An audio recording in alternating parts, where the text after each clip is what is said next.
Hello बच्चों। चलिए next chapter है हमारा लोकोमोशन। अच्छा, मैंने लोकोमोशन जो चैप्टर मैंने चूज़ किया पढ़ाने के लिए वो मैंने डायरेक्ट टिश्यू से मैंने सेलेक्ट किया है। टिश्यू से मैंने क्यों सेलेक्ट किया है कि टिश्यू एपिथेलियम के बाद एक टॉपिक आता है कनेक्टिव टिश्यू, और कनेक्टिव टिश्यू के बाद एक टॉपिक आता है मसल टिश्यू। ठीक है, तो मसल टिश्यू का जो इंट्रोडक्टरी पार्ट है उस चैप्टर में, वहाँ इस चैप्टर में डिटेल पढ़ना है। तो अगर आप टिश्यू चैप्टर रिविज़न कर रहे हो, टिश्यू जो पढ़ रहे हो रिविजन कर रहे हो, तो आप डायरेक्ट चाहो तो इस चैप्टर पे जंप कर सकते हो। दोनों सिमिलरिटी है, मतलब उसका डिटेल टॉपिक है ये, ठीक है, मसल टिश्यू का। तो इस टॉपिक का जो हमें पढ़ना है उसका क्या करें, मूवमेंट। इस टॉपिक का जो नाम है एनसीईआरटी में, उसका नाम है मूवमेंट एंड लोकोमोशन।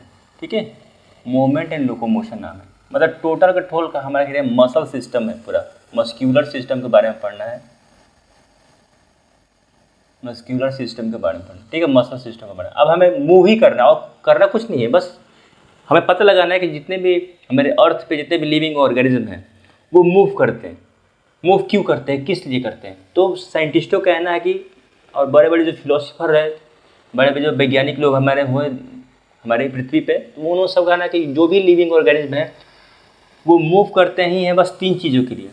पहला मूव करते हैं वो फूड के लिए, ठीक है। दूसरा मूव करते हैं शेल्टर के लिए, ठीक है। और तीसरा मूव करते हैं मेटिंग के लिए। आप दुनिया में कोई भी काम कर लो, कोई भी ऑर्गेनिज्म हो, कोई छोटा बैक्टीरिया हो या हमारे जैसे बड़े multicellular organism, most advance mammal हो, वो बस ये 3 ही काम करते हैं ना, फूड करते हैं। एक तो खाना खाने के लिए वो चलते, खाना तो चाहिए जीने के लिए। उसके बाद सेफ्टी के लिए शेल्टर चाहिए, घर चाहिए छुपने के लिए, रात गुजारने के लिए, खुद को बचाने के शेल्टर चाहिए। और दूसरा मेटिंग। अगर आप लिविंग ऑर्गेनिज्म हो तो मेटिंग मोस्ट इंपॉर्टेंट है उनके लाइफ में। एक फेज़ आएगा जिसमें या तो यूनिसेक्सुअल हो या बाइसेक्सुअल हो, वो मेटिंग करेंगे और अपने जैसा एक नया प्रोजेनी इस दुनिया में लाएंगे और फिर वो मर जाएंगे। तो ये तीन दुनिया में आप कुछ भी करो, फूड करना है, सेल्टिंग करना है और मेटिंग करना है, बस इसका यही काम है। ठीक है, हमारा मूवमेंट इस यही काम है। अब देखो, मूवमेंट और लोकोमोशन जो है वो दो टर्म है, देखने में सिमिलर है लेकिन इसमें कुछ डिसिमिलरिटी है। मूवमेंट का मतलब ही है कि हमें मूव करना है, हमें मूव करना है। मूवमेंट को मतलब मूव करना है, वो चाहे आपका मूवमेंट में मूव करना है, चाहे आपका बॉडी कर्वेचर मूव करे, हाथ पैर अपेंडेजेस जितने भी हैं वो मूव करे, ठीक है।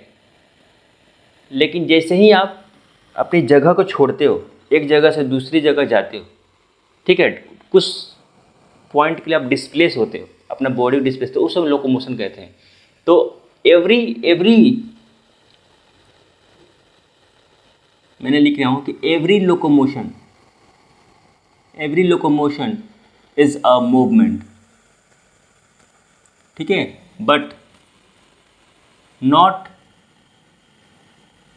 Every movement is locomotion. ये एनसीईआरटी की लाइन है कि दुनिया का हर लोकोमोशन एक मूवमेंट है।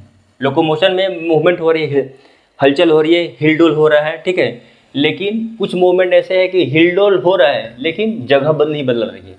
तो मैंने वही लिखा कि दुनिया का हर लोकोमोशन एक मूवमेंट है लेकिन हर मूवमेंट लोकोमोशन नहीं है। ये एनसीईआरटी की लाइन है, इस बात को आप याद रखिएगा। अच्छा, लोकोमोशन की जो शुरुआत है वो कहाँ से है?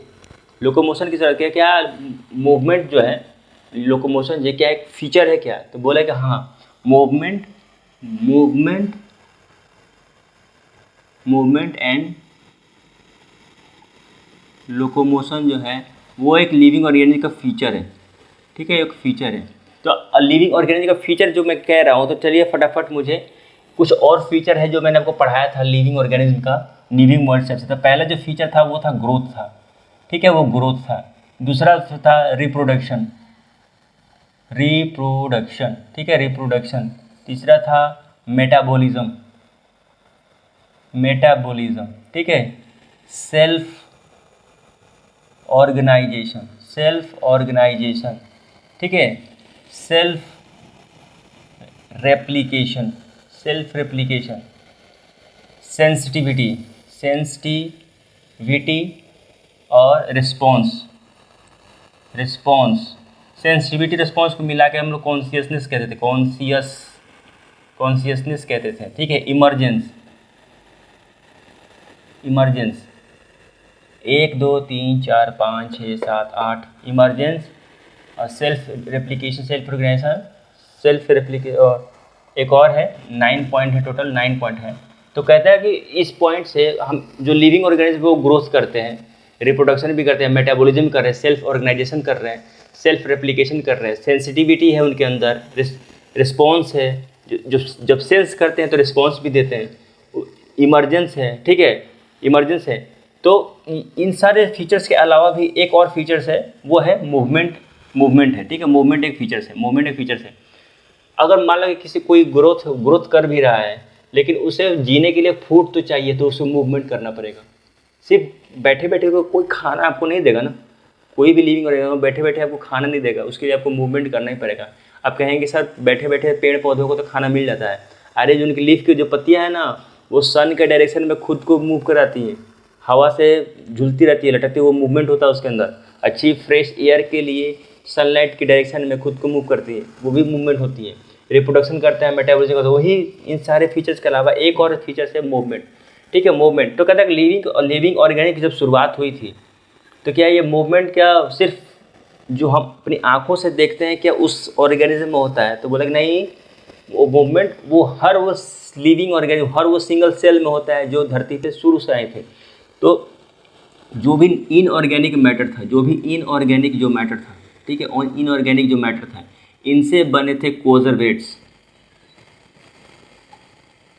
कोजरवेट्स बने थे, कोजरवेट्स बने से फिर इनसे प्रोटोबायोन्ट बने थे, प्रोटोबायोन्ट, ठीक है, प्रोटोबायोन्ट बने थे। प्रोटो मतलब पहला, बायोन्ट मतलब लाइफ, पहले वाला लाइफ जो सेल बना था, इससे कहते थे प्रोटोबायोन्ट।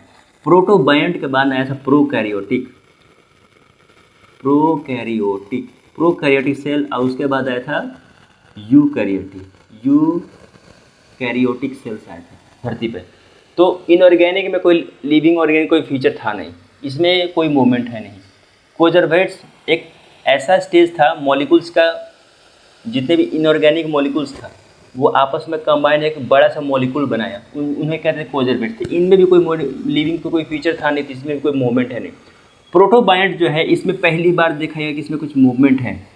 मूवमेंट क्या था कि मान लें कोई सेल है, प्रोटोबायोन्ट कोई सेल है और इसमें एक कुछ न्यूक्लियस है, इसमें जो साइटोप्लाज्म है, साइटोप्लाज्म जो एक दूसरे को मूव करती है, इसमें मूव कर रहा है, मूव करते, इसी मूवमेंट को कहते हैं साइटोप्लाज्मिक मूवमेंट, साइटोप्लाज्मिक मूवमेंट कहते थे इसको, ठीक है, साइटोप्लाज्मिक मूवमेंट। ये पहला शुरुआती मूवमेंट है जो पहली बार लिविंग ऑर्गेनिज्म के फीचर्स में आया था, साइटोप्लाज्मिक मूवमेंट। अब कोई भी सेल, अभी भी सेल को जो यूकैरियोटिक ऑर्गेनिज्म का हमारा जो सेल का जो माइक्रोस्कोप पे देखिएगा, या फिर बैक्टीरिया का माइक्रो देखिएगा जो प्रोकैरियोटिक है, हम यूकैरियोटिक है, बैक्टीरिया प्रोकैरियोटिक है, या कोई भी लिविंग ऑर्गेनिज्म देखिएगा चाहे वो सिंगल सेल में, उसका जब सेल देखिएगा ना माइक्रोस्कोप में, तो उसके जो साइटोप्लाज्म है ना, वो आपको मूव करते हुए दिखेंगे। उसके अंदर जो ग्रेन्यूल्स, जो पार्टिकल्स है, ऐसे तो पानी तो दिखता नहीं है, लेकिन उसके जो पार्टिकल्स है वो आपको मूव करते हुए दिखेंगे, यानी कि साइटोप्लाज्म मूव कर रहा है तो उसके अंदर के जो भी पार्टिकल्स वो भी मूव कर रहे हैं। तो साइटोप्लाज्मिक मूवमेंट जो है, जो फर्स्ट टाइम लिविंग ऑर्गेनिज्म में देखा गया था, साइटोप्लाज्मिक मूवमेंट। अगर साइटोप्लाज्मिक मूवमेंट अगर प्रोकैरियोटिक में भी आया है, अगर प्रोटोबायोन्ट्स में है तो प्रोकैरियोटिक में भी होगा, यूकैरियोटिक में होगा। तो प्रोकैरियोटिक और यूकैरियोटिक मिला के जो हमारे विटेकर साहब ने जो क्लासिफिकेशन दिया था, प्रोकैरियोटिक और यूकैरियोटिक को मिला के उन्होंने 5 किंगडम क्लासिफिकेशन दिया था।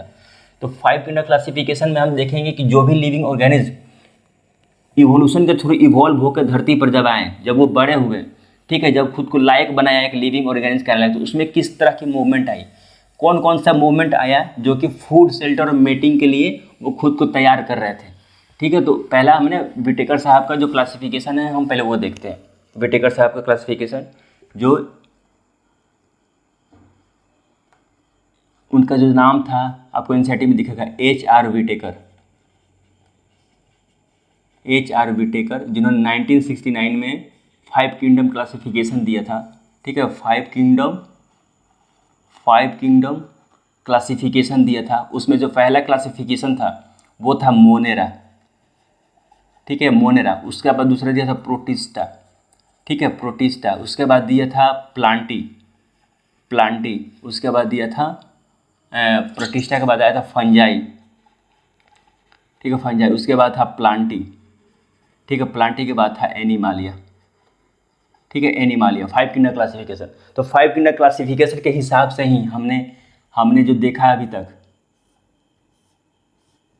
ये 5 किंगडम क्लासिफिकेशन है। तो 5 किंगडम क्लासिफिकेशन में ही हम पहले मोनेरॉन्स को देख रहे हैं कि मोनेरॉन्स में जो कोजरवेट्स के बाद प्रोटोबायोंट, अब प्रोटोबायोंट के बाद जो प्रोकैरियोटिक है, तो ये पूरा का पूरा जो ये कैटेगरी है मोनेरॉन्स का, ये जो पूरा का पूरा जो मोनेरॉन्स है, ये प्रोकैरियोटिक मोनेरॉन्स यानी मोनेरा जो है वो प्रोकैरियोटिक सेल्स है, वो है प्रोकैरियोटिक सेल, ठीक है, प्रोकैरियोटिक सेल है ये प्रोकैरियोटिक सेल। इसके अंदर कौन सा मूवमेंट है, कैसे मूवमेंट करेंगे, चलो अगर अगर अगर इसमें मूवमेंट करने का, अगर इसमें मूवमेंट करने का ये नेकेड न्यूक्लियस का अगर साइटोप्लाज्मिक मूवमेंट हो रहा है, ठीक है, साइटोप्लाज्मिक मूवमेंट हो रहा है, तो इसके साथ साथ कुछ ऐसे bacteria, not all bacteria but few bacteria जो ऐसे थे, इनके पास फ्लैजेला निकली, बैक्टीरिया के पास फ्लैजेला निकली, ठीक है, बैक्टीरिया के पास फ्लैजेला निकली, आपको एनसीईआरटी में इसका एग्जांपल दिया हुआ है, ठीक है। कुछ बैक्टीरिया ऐसे जिसके पास फ्लैजेला है, तो फ्लैजेला में इसमें तो साइटोप्लाज्मिक मूवमेंट हो रहा है, इसमें तो साइटोप्लाज्मिक मूवमेंट हो रहा है, सेल मूव नहीं कर रहा है साइटोप्लाज्मिक, लेकिन जब सेल ही खुद मूव करने लगे तो इसके पास हुई फ्लैजेला, फ्लैजेला से ये लोग लोकोमोशन भी करने लगे, मतलब एक जगह से दूसरे जगह जाने लगे, किस लिए, फूड, शेल्टर और मेटिंग के लिए, ठीक है, मेटिंग के लिए, ये तीनों फीचर्स के लिए फ्लैजेला है। कुछ बैक्टीरिया जो एग्जांपल में फ्लैजेला वाले जो बैक्टीरिया, इसका नाम है स्पिरुलिना, ठीक है, स्पिरुलिना नाम है इसके बैक्टीरिया का, जो फ्लैजेला रखते थे, 5-4 तरह थे ना, कॉमस है, विब्रियो, कॉमा, स्पाइरल बैक्टीरिया, तो उसका जो स्पिरुलिना है उसमें फ्लैजेला पाया जाता था, नहीं, ठीक है। उसके बाद है प्रोटिस्टा जो है वो प्रोकैरियोटिक नहीं है, प्रोटिस्टा जो है वो प्रोकैरियोटिक नहीं है, प्रोटिस्टा जो है वो यूकैरियोटिक है। प्लांट हो या एनिमल हो, जब वो सिंगल सेल स्टेज में थे, यूकैरियोटिक हो, तो उनके लिए एक अलग से कैटेगरी बनाया गया था। चाहे आप प्लांट से आते हो, चाहे आप एनिमल से आते हो, या आप दोनों के बीच की कैटेगरी का आते हो, अगर आप सिंगल सेल हो तो आप प्रोटिस्टा में आएंगे, और आप प्रोटिस्टा तो थे लेकिन सिंगल सेल थे, सिंगल सेल भी हैं और यूकैरियोटिक भी हैं आप, ठीक है, यूकैरियोटिक भी हैं। तो पहला, तो प्रोटिस्टा का जो पहला जो क्राइसोफाइटा, देखिए क्राइसो का मतलब होता है गोल्ड लाइक कलर, क्राइसो का मतलब गोल्ड लाइक कलर, जो गोल्ड जो है पीतल की तरह, सोने की तरह चमकती थी अब फाइटा, ये लोग कैसे मूव करते हो, तो इनका जो बुक में कहता है, एनसीईआरटी की जो किताब कहती है, वो कहती है इन्हें फाइटोप्लैंक्टन्स कहते थे। फाइटो मतलब खाना बनाने वाले खुद, और प्लैंक्टन्स कहते थे, प्लैंक्टन्स मतलब पानी की जो लहर है ना, पानी की जो लहर है, ये खुद को फ्लोट कराते रहते हैं, इसी पे फ्लोट होते रहते हैं, ये पानी की लहर में फ्लोट होते रहते हैं। तो इनके पास ना ही फ्लैजेला है, ना ही सीलिया है, ना ही स्यूडोपोडिया है, ठीक है, इनके पास ना ही फ्लैजेला है, ना ही सीलिया है, ना स्यूडोपोडिया, ये खुद को पानी में फ्लोट कराते रहते थे, अभी फ्लोट होते होते ना इन्हें या तो फूड मिलता होगा, या शेल्टर मिलता होगा, ठीक है, या मेटिंग करते थे इन्हीं पानी के सहारे, मैंने पानी ही इनका एजेंट है, वो एजेंट क्या है, वो पानी ही है, जिसकी मदद से ये लोग फ्लोट करते हैं, मूव करते थे, ये लोकोमोट करते थे।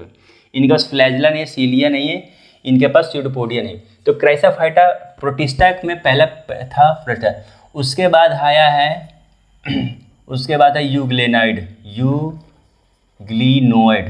यूग्लिनोइड में क्या था कि इनके पास 2 तरह के फ्लैजेला थे, एक बड़ा फ्लैजेला था, एक छोटा फ्लैजेला था।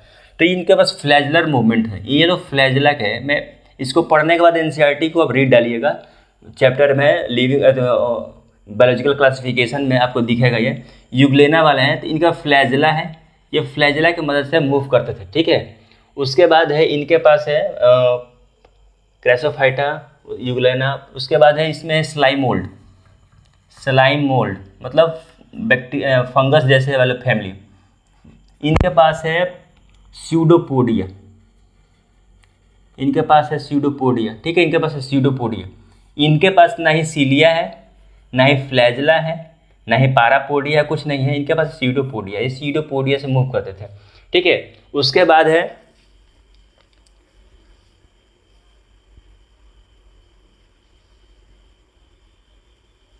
इसके बाद आता है इसमें इग्लेनोइड के बाद स्लाइम मोल्ड आता था। ठीक है, स्लाइम मोल्ड।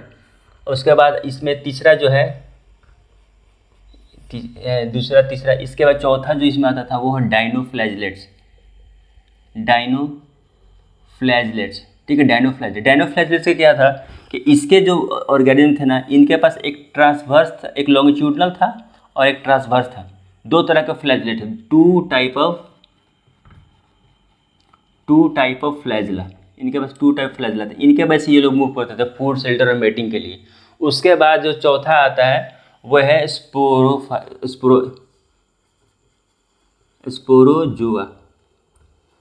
ठीक है, स्पोरोजुआ, ठीक है, स्पोरोजुआ आता है। तो स्पोरोजुआ में क्या है कि इनके पास स्पोरोजुआ है, स्पोरोजुआ में आते हैं, पहला कैटेगरी आता था, मैं इसको डिलीट यहाँ से इरेज करता हूँ। ठीक है, यहाँ से बोर्ड साफ करता हूँ, फिर मैं आपको स्पोरोजुआ बताता हूँ। अभी मैं प्रोटिस्टा के बारे में बता रहा हूँ। ठीक है, फिर मैं फंगस के बारे में बताऊँगा, उसके बाद मैं प्लांटी के बारे में बताऊँगा, फिर आपको एनिमलिया के बारे में। एनिमलिया वाला जो है बहुत डिटेल चलेगी। ठीक है,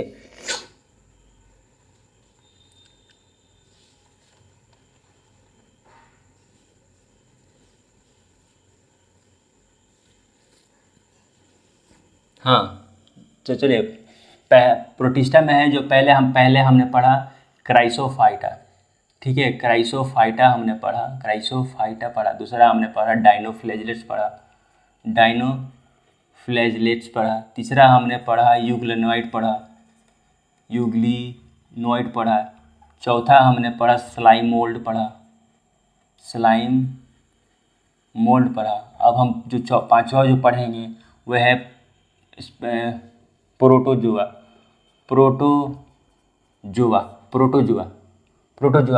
का मतलब होता है, जुआ मतलब होता है एनिमल। ठीक है, अब प्रोटो का मतलब है पहले वाला या पृथ्वी पर बहुत पुराना वाला, पहला या पुराने तरह के एनिमल, उसे प्रोटोजुआ कहते हैं। तो प्रोटोजुआ का जो है वो पहला पार्ट ये है, सिलिएटेड था। सिलिएटेड है। जब ये सिलिएटेड कह रहा है तो इसमें कह रहे कि इसका एग्जाम्पल आता है पारामेशियम। ठीक है, इसका पारामेशियम, इसके अंदर सीलिया है, पूरा का पूरा सीलिया है, पारामेशियम है। ठीक है, तो ये मूव करते हैं अपने फूड, शेल्टर और मेटिंग के लिए सीलिया का मदद से, तो इसे सिलिनोइड कह देते हैं। दूसरा आता है एमीबॉइड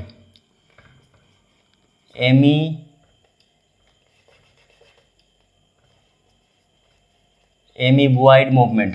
ठीक है, एमीबॉइड में इसके एग्जाम्पल आते हैं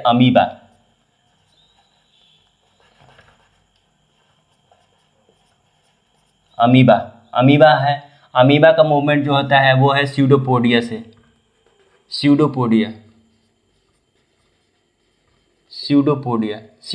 का मतलब, पोडिया मतलब होता है हाथ पैर।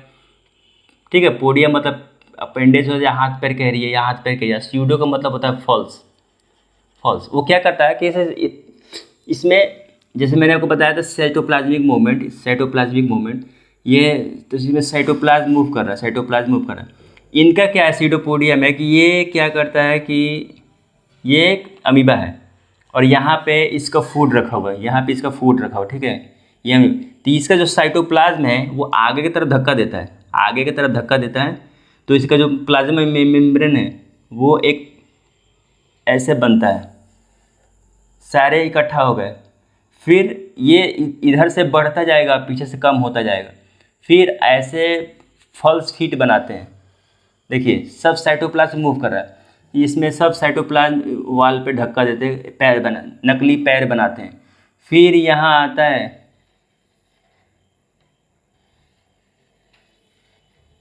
इस फूड, इसके अंदर आ गया। देखिए कैसे चल रहा है, साइटोप्लाज्म इस प्लाज्मा मेम्ब्रेन धक्का दे रहा था, खुद को लंबा कर लिया, सारे साइटोप्लाज्म इस तरफ आ गए, इधर कम पड़ गया तो लंबा हो गए। सारे साइटोप्लाज्म एक फिंगर जैसा बना लिया, एक नकली फिंगर जैसा बना लिया, यानी हाथ पैर बना लिया। इसी को स्यूडो मतलब नकली, पोडिया मतलब पैर, नकली पैर बना लिए चलने के लिए, प्लाज्मा मेम्ब्रेन से ही बना लिए। फिर वो इनगल्फ कर लिया, ऐसे घोट गया अंदर, फूड अंदर आ गया, फिर डाइजेस्ट हो जाएगा, ठीक है। इसे कहते हैं स्यूडोपोडिया। तो अमीबा का है स्यूडोपोडिया कहते हैं, ठीक है, स्यूडोपोडिया कहते हैं। उसके बाद जो नेक्स्ट है इसमें आएगा वो है फ्लैजलेटेड। फ्लैजलेटेड दूसरा था वो था अमीबॉइड था। जो तीसरा है वो है फ्लैजलेटेड। तो फ्लैजलेटेड जितने इसका एग्जांपल है बुक में जो दिया एनसीईआरटी में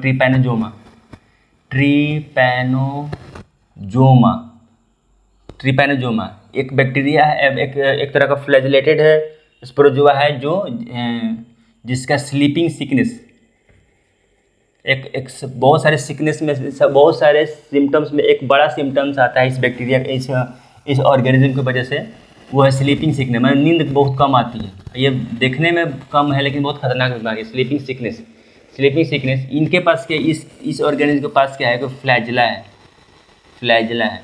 इसका मूवमेंट फ्लैजिला की वजह से होती है, फ्लैजिला है इसके पास। उसके बाद है स्पोरोजुआ। स्पोरो पर ना ही सिलिया है, ना ही फ्लैजिला है, ना ही फॉल्स फीट है, वो कुछ नहीं है, लेकिन इनके पास साइटोप्लाज्मिक मूवमेंट होती है, ठीक है। और ये जिस बॉडी में रहते हैं ना उस बॉडी की जैसे मान लो कि ये है हमारे बॉडी में, तो खून में क्या है हमारे ब्लड है, तो ब्लड के फ्लो में ये भी फ्लो हो जाते हैं। मतलब इनका जो पैसिव ट्रांसपोर्ट होता है, पैसिव किसी के मदद के किसी के सहारे से हम लेते हैं उसको पैसिव कहते हैं, पैसिव मूवमेंट कहते हैं, ठीक है। ये हो गया। जितने भी फंगस है वो सारे के सारे वो स्पोर्स होते हैं और इनके जो मूवमेंट के लिए एक एजेंट की ज़रूरत होती है, वो चाहे वो हवा से हो, पानी से हो, कुछ भी हो, किसी एनिमल के बॉडी के ऊपर चिपक जाए तो उनके लिए एक स्पोर कहता है, उनके लिए एक एजेंट की ज़रूरत है मूवमेंट के लिए। जितने भी फंगस है वो एजेंट की ज़रूरत है। प्लांटी में इतने सारे कैटेगरी है, प्लांटी में जो पहला कहते हैं एल्गी है, ठीक है, एल्गी है। उसके बाद है ब्रायोफाइटा, उसके बाद है टेरिडोफाइटा, उसके बाद है जिम्नोस्पर्म, उसके बाद है एंजियोस्पर्म। तो ये एंजियोस्पर्म जो सेसाइल है ये मूव नहीं करते, मतलब लोकोमोट नहीं करते। जिम्नोस्पर्म लोकोमोट नहीं करते। टेरिडोफाइट्स के कुछ प्लांट जो मूवमेंट लोकोमोट नहीं करते। ब्रायोफाइट के लोग एल्गी की कुछ फैमिली है जो मूवमेंट और लोकोमोट दोनों करते हैं। मतलब इनका जो प्लांट जो स्पोर्स है, जो सीड है, वो एजेंट के थ्रू, पानी के थ्रू वो मूव कर जाते हैं, ठीक है। अब सबसे जो मेन ब्रांच है मूवमेंट और लोकोमोशन है वो है एनिमालिया। हम देखें अब एनिमालिया में देखते हैं कि एनिमालिया में क्या है, ठीक है। एनिमालिया हमने मोनोपोटेसा फंजाई प्लांटी एनिमालिया अब हम देखेंगे कि एनिमालिया में क्या है। एनिमालिया का अगर आप पूरा का पूरा जो इसका क्लासिफिकेशन है और जो नेमिंग है, अगर आप मुझे नेमिंग लिखवा दें तो मैं समझूंगा कि आपको एनसीईआरटी याद है और पीछे जो मैं पढ़ा रहा हूँ आपको याद है, ठीक है। जो पहला है, जो देखिए हमारे सारे एग्जाम्पल यहीं पर लिख दूंगा। जो पहला है हमारे पास वो है पोरीफेरा। दूसरा है सेलेंट्रेटा। तीसरा जो है वो है टीनोफोरा। उसके बाद है प्लेटी हेलमिंथिस। उसके बाद है एस्किलमेंथिस। उसके बाद है एनेलीड। उसके बाद इकाइनोडर्माटा एनेलीड्स। उसके बाद है इकाइनोडर्माटा के बाद है उसके बाद है हेमिकोर्डेटा। फिर है कोर्डेटा में एक पार्ट है वर्टिब्रेटा में आता है birds, amphibians, reptiles, birds, mammals, ठीक है, ये आते हैं। अब देखिए पहला जो है मैंने लिखा है पोरीफेरा। जो एनिमल किंगडम का जो पहला टॉपिक है वो है पोरीफेरा लोग क्या करते हैं, कैसे लोकोमोट करते हैं। पोरीफेरा का पूरा जो फैमिली है वो सेसाइल होता है। पहला जो पूरा का पूरा वो लोग फैमिली सेसाइल है। सेसाइल मतलब धरती से जुड़े हुए जड़ से जुड़े हुए लोग, ये मूव नहीं करते हैं। इनके अंदर सिर्फ और सिर्फ मूवमेंट होता है, सिर्फ और सिर्फ मूवमेंट होता है। इनके अंदर लोको मोशन नहीं होता। ये लोग एक जगह से दूसरी जगह नहीं जा सकते। इनका बॉडी कर्वेचर मूव करता है। इनके जो फ्यूट्स हैं, इनके जो हाथ पैर जो बने हुए हैं, जो टेंटेकल्स बने हुए, वो लोग फूड को कैप्चर कर लेते हैं। कोई फूड उसके अंदर आता है, ट्रैप हो जाता है, फंस जाता है। इसके वजह से वो लोग फूड खाते हैं और इनका खाना पीना होता है। ठीक है, ये सेसाइल है। सेलेंट्रेटा जो है, सेलेंट्रेटा में दो तरह का मूवमेंट होता है, दो तरह का ऑर्गेनिज्म है। एक जो है पूरा का पूरा सेसाइल है। सेसाइल मतलब ज़मीन से जुड़े हुए हैं। एक है कि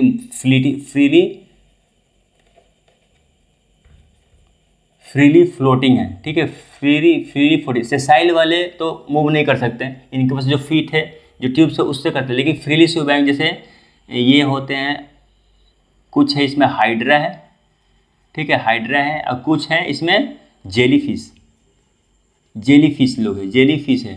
ठीक है, इसमें दो स्टेज आती है। एक आती है पोलिप्स और दूसरा आता है मेडूसा। पोलिप्स वाले कभी भी मूव नहीं करते हैं, मेडूसा वाले मूव करते हैं। मूव करने के लिए इनके पास दिया हुआ है टीनोफोरा, सॉरी टेंटेकल्स जो है, इनके टेंटेकल्स जो हैं इससे मूव करते हैं। ठीक है, इनके पास जो है, अच्छा एक और देखिए, एक और कॉन्सेप्ट है जो जैसे मैंने आपको बताया था कि जो इनऑर्गेनिक मटेरियल थे उनसे बना था कोजरवेट्स, उसके बाद बना था प्रोटोबायोन्ट्स, उसके बाद होता था प्रोकैरियोटिक, उसके बाद बना था यूकैरियोटिक, मतलब सेल, सिंगल सेल थे। तो पोरिफेरा जो है सिंगल सेल था। सिंगल के बाद आया था टिश्यू सिस्टम, टिश्यू के बाद आया था ऑर्गन सिस्टम, ऑर्गन्स आया था, ऑर्गन के बाद आया था ऑर्गन सिस्टम। तो देखिए पोरिफेरा जो है वो टिश्यू सिस्टम पे नहीं है, वो सिंगल सेल्फ है, लेकिन इनके पास एक एग्रीगेट है।